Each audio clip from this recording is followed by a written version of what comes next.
अष्टलक्ष्मी मम ग्रहे धनं पुरय पुरय नमः। ॐ ह्रीं श्रीं क्लीं श्रीं कुबेराय अष्टलक्ष्मी मम ग्रहे धनं पुरय पुरय नमः।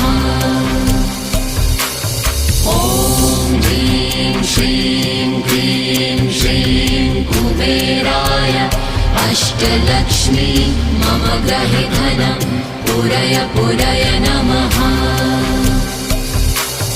ॐ ह्रीं श्रीं क्लीं श्रीं कुबेराय अष्टलक्ष्मी मम ग्रहे धनं पुरय पुरय नमः।